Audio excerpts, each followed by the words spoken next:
Hey guys, another eco video for you. This one is not going to be a city layout per se. We are going to talk about some building efficiency, but it's not really a road layout. The question of today's video is a little different than what I usually post. It's about the event mechanics specifically. And usually with stuff like that, I just do what Uber Nerd tells me to do because he's the guru of that part of the game. I'm more of the how do you adjust your roads kind of guy. But Nerd just generally has a much better grasp on the event mechanics as well as the prizes that come from these events. So usually I just defer to him on stuff like that. I messaged him yesterday though, and just picked his brain a little bit. This event seems, at a glance, it seems like the desirable prizes out of this event are pretty obvious. But I was thinking about it a couple days ago, and something just didn't, the math just didn't add up to me on some of the higher end rewards from this event. Some of the math just didn't add up to me. So I reached out to him and I was like, hey, what do you think about the prizes in this event? What should we be going for? And he gave me his game plan, which is pretty much the same as everyone else that I've talked to. But I just intuitively didn't seem like maybe the best recipe. And we're talking about the eco store here. What do you spend your eco tokens on? What do you get out of this store? You can see that I've already bought the garden level 1, and I kind of regret that. That's the purpose of this video. Intuitively, the next move would be to get garden level 2, but I don't think I'll actually do that. I think there's a better long-term strategy out of this event, so that's what I want to share with you guys. But I had to crunch some numbers to actually come up with the strategy that I'm about to propose to you guys. Let's hop into edit mode. I've got some examples set up for you guys on just a comparison, pros and cons on some different options in this eco store. I have two scenarios set up for you, and they both have the same criteria. It's a town hall with 8 ecos, and we're going to add something to it for the purpose of creating Ascended Forge Point Boost. In the obvious example, we're going to add this level 2 garden thing for the purpose of generating fragments for the Ascended Eco Utopia, which is represented by this because I don't actually currently have an Eco Utopia planted. So we're going to use the Eternal Market to represent the Ascended Eco Utopia. So we have 8 normal ecos throughout the course of the event. Pretty much everyone is going to be able to turn one of those into an eco nexus and no longer need a road connection for that. So we're going to eliminate the road. And if we go with the popular strategy here, we're going to add this level 2 garden to the system. So we now have 7 road connected ecos, 1 level 2 garden, and a nexus. And the purpose of that garden is to get descended frags for the Eco Utopia. So it's going to be one or the other. We wouldn't have both of these planted, assuming that Eco Utopia stays ascended all the time. Your layout would look like that, right? But for now, we're going to leave that on there just so we can do some math with it. This is scenario number 1. The system as a whole generates 148 forge points times 8 ecos plus the 390 from the garden for a total of 1574 forge points base. And the base percentage boost that we've got here is 7 ecos at 3%, plus 1 eco at 4% for a total permanent forge point boost of 25%. That's our baseline. And the purpose of having this garden is to create these ascended kits. So we'll take this 4%, and that's going to become 12%. So we're going to add 8% to our overall forge point boost. What kind of got me thinking on this line of thought, though, the turnoff with the Eco Utopia, is that the Ascended version actually doesn't produce forge points. So even though the forge point percentage goes up, the Ascended building itself actually stops producing forge points during that time. And that's kind of what got me thinking on this train of thought. So we're going to take our 1574 now, our base forge point level, and actually subtract the 148 that this Eco Nexus was producing, And our percentage is going to go up now to 33. So we have 33% once that's ascended. But we're taking 33% off of a lower base number. And that's kind of what got me wondering if this is actually the best approach to the rewards from the Eco Store. Scenario number 2 is the same town hall surrounded with 8 ecos. We're guaranteed to get one of those as a Nexus. Even if you don't buy the gold or silver pass from the event, you'll get one Nexus upgrade just in the basic reward line. So we now have 7 ecos with 1 Nexus, same as scenario number 1. In scenario number 2, we are not going to use our eco tokens to buy the garden level 2. So we have 2,000 eco tokens that we can spend on something else. Scenario number 2, my kind of gut instinct was, what if I spent those 2,000 tokens on turning as many ecos as I can into Eco Nexus, roadless Eco Nexus. So this is essentially the comparison here that we're going to make. And in scenario number 2, we would not have enough tokens for the garden level 2. This is the same size, it's 5x6, so we're going to omit that. We would not be able to get that if we spend all of our tokens on the Eco Nexus upgrades, correct? So scenario number 1 has 7 road connected ecos, 1 Nexus, and a garden. Scenario number 2 has 8 roadless ecos. We're going to spend that's the reason why I chose 7 road connections as the metric for this video, by the way. The Nexus upgrade kits for the ecos are 300 apiece. So you can either spend 2,000 tokens on a garden level 2, or you can spend 2,000 tokens on 7 additional Eco Nexus upgrades. So that's the trade-off, and it's one or the other. If you spend enough money on the game, you can probably do both, but that's not, we're going to eliminate that variable from this video. We're going to assume that you can only do one or the other. In scenario number 2, in lieu of the Garden of Level 2, we're going to plant a Quantum Transcendence thing, whatever, plus 1 Octa Orb. And it's one or the other for the purpose of this video for a couple different reasons. Number 1, it's the equivalent amount of space. So we have 28 squares on the Quantum Chamber, and we have 30 squares on the garden. So number 1, we're trying to keep the space comparable. Second purpose is, like I said, you will not be able to get 8 Eco Nexuses plus a garden.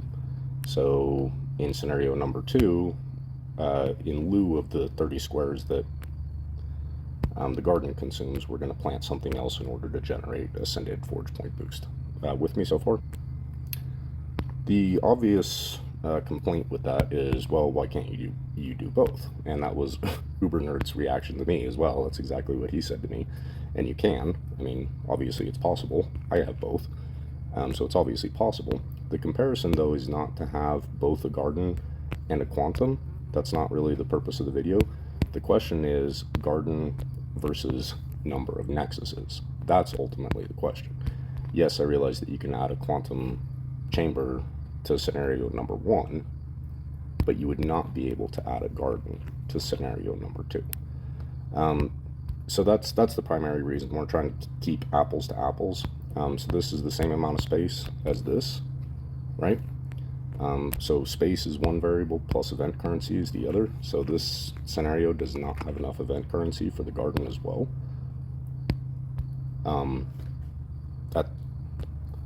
And even if you do add the quantum to the scenario number 1, it actually doesn't make it any more appealing, and I'll come back to that, but it actually doesn't really benefit scenario number 1 as a system.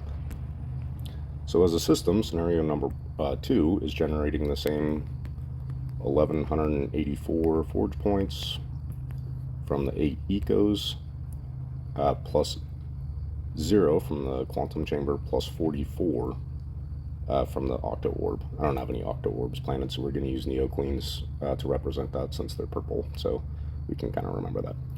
So as a system, this would be producing 1228 base with a permanent boost of 32%, right?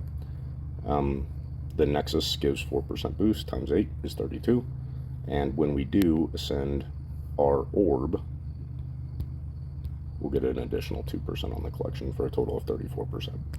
All right, with me so far, scenario number 1 is we get one Nexus that will be able to maintain ascended at the Eco Utopia. Scenario number 2 is that we forego the garden and we spend all of our eco tokens upgrading as many ecos into Nexus buildings as we can. That's the comparison. Let's look at them side by side. So if we go with the Nexus strategy, which is scenario number 2, we'll end up with 0 roads, obviously because everything is roadless, including the quantum chamber as well as the octo orb. If we go with the garden level 2 strategy, which is scenario number 1, we'll end up using 20 roads, which is what I used for the example layout that I have, and I feel like that's pretty accurate. So on paper, that system would need 27 roads at the very most. If we're able to use 20, 21 roads, something like that, that gives us a road efficiency of 120%, which I think is pretty accurate to the kind of cities that I design. So we're going to go with 20 roads. Just obviously there's other hardware in the city, but we're going to assume that this group is using 20 roads for the normal 120% efficiency. So total squares for each system would be 8 ecos. Both systems have the same 8 ecos times 36 squared. So 288 plus 24 for the quantum chamber plus 4 for the orb. And then on the Utopia strategy, we'll have 288 plus 30 for the garden plus 20 in roads.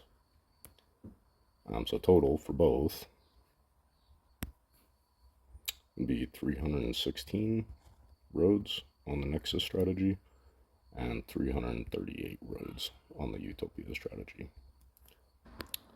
Both systems generate the same 1184 forge points as a base level. The Nexus strategy will add a non-ascended orb for 44 forge points, which is a total of 1228 forge points as the base amount.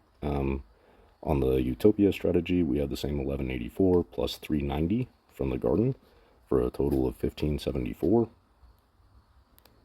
forge points, and that's our base metric. The forge point percentage is going to be 25% on the Utopia, becoming 33% when the Utopia is ascended. And then on the Nexus, we just have 8 buildings times the 4% for the Nexus boost is going to be 32% permanent forge point boost, which becomes 34% when we ascend the 1 octo orb. Both the timing of both systems is basically the same for ascended ability. The Eco Utopia, assuming no blue galaxy hits or anything, you just auto collect it with your city every day as normal. We're not using FSP kits in this example because that's a variable that we're not going to get into. Let's just say that we're auto collecting everything and we get what we get. The Eco Utopia takes 83.3 days to generate an ascended kit, and it lasts for 90 days, so it's good for 3 months. Takes 3 months to print. The octo orb takes 28.6 days to print an octo orb, and it's good for 30 days. So it takes 1 month to print, good for a month. So in terms of timing, both systems are theoretically able to be ascended at all times. Just as soon as 1 octo orb expires, the next ascended kit is ready, and same is true for the Utopia.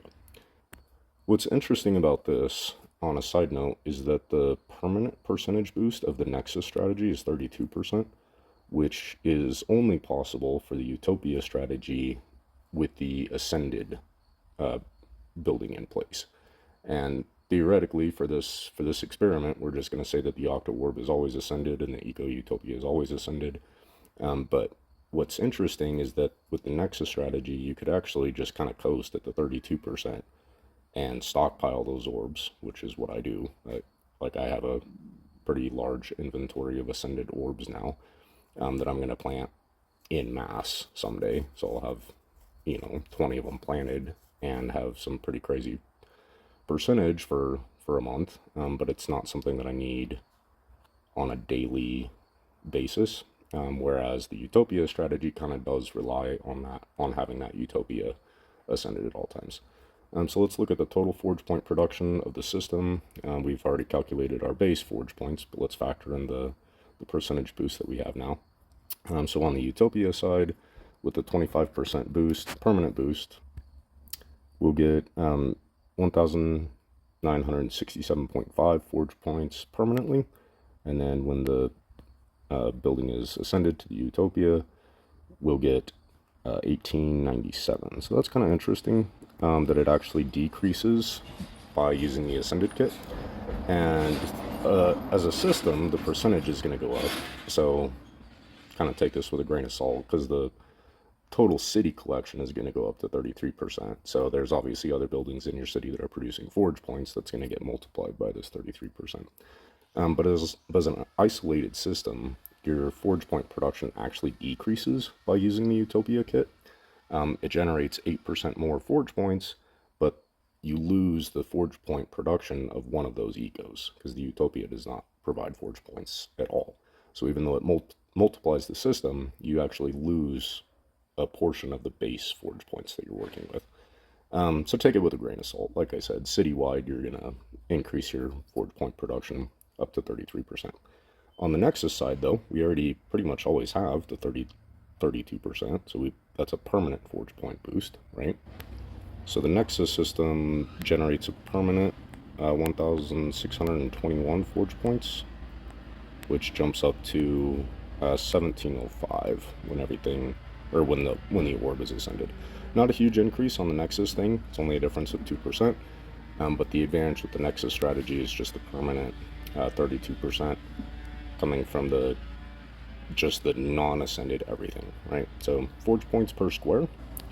The Nexus strategy generates 5.4 forge points per square, and the Utopia strategy generates 5.61 per square. So at a glance, it seems like the Nexus strategy is a little bit weaker. We have a lower ascended production, 1705 versus the 1897 on the Utopia. FP per tile looks a little bit lower on the Nexus at a glance. The biggest difference between the two systems is the amount of space consumed. So remember at the beginning of the video we said we want to compare apples to apples. Well, we have a difference of 22 squares on the road consumption. So on the Utopia side we're getting a bigger forge point number, but we also have more squares to work with. So if we take those same 22 squares and add something really efficient with forge points, like some more non-ascended octo orbs at 44 forge points per building, we would add 5.5 octo orbs for 22 squares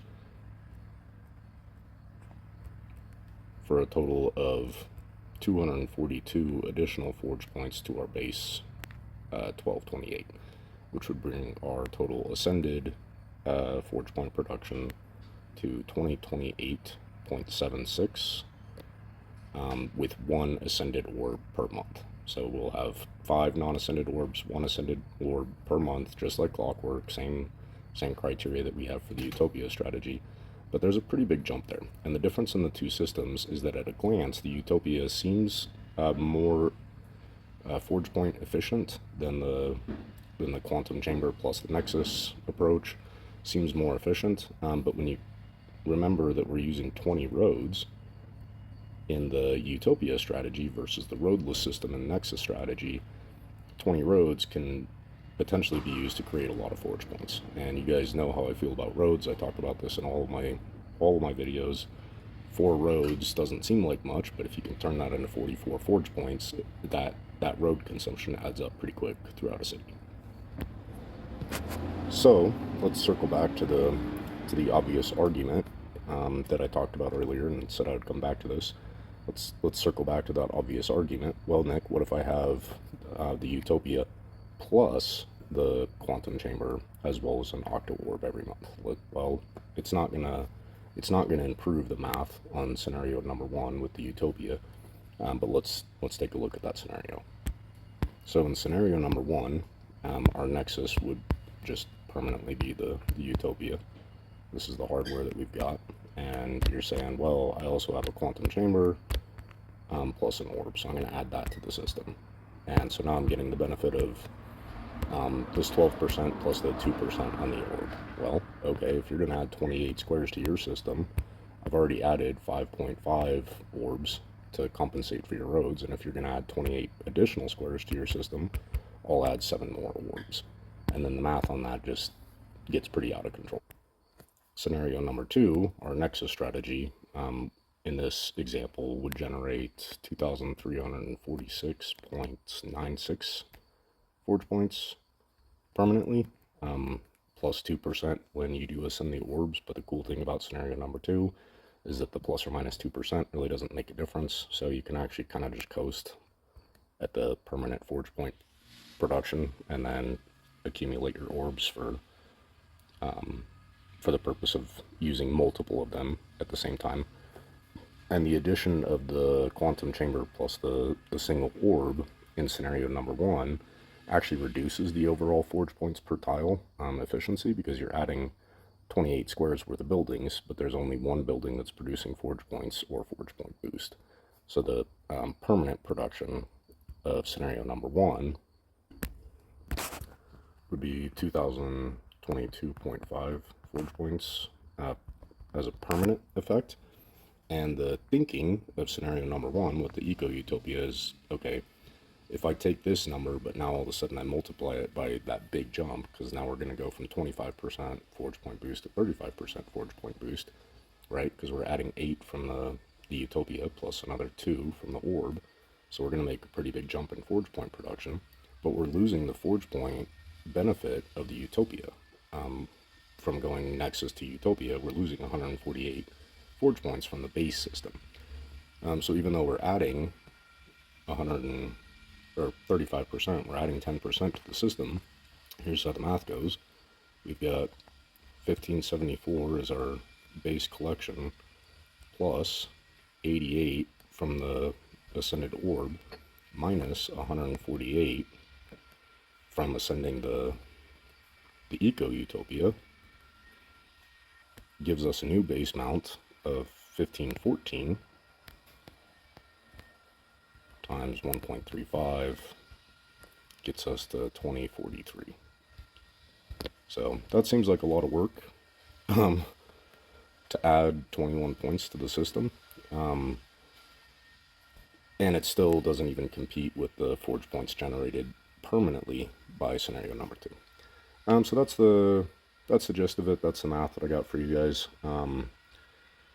Looking forward to what you have to say in the comments. I kind of messed up already, and I did get the garden level 1, just kind of instinctively. Like, that seems like the obvious thing to get. That's what the game is directing you to spend your eco tokens on. That seems like the obvious prize. So I already kind of messed up and got the level 1, which probably means that I will not be able to upgrade 7 additional ecos, but I do plan on saving the rest of my event currency for the purpose of creating more Nexus buildings. So that's it for this video, guys. Hope you've enjoyed it. Feel free to leave a like and comment. Subscribe if you want, and I'll talk to you later. Bye.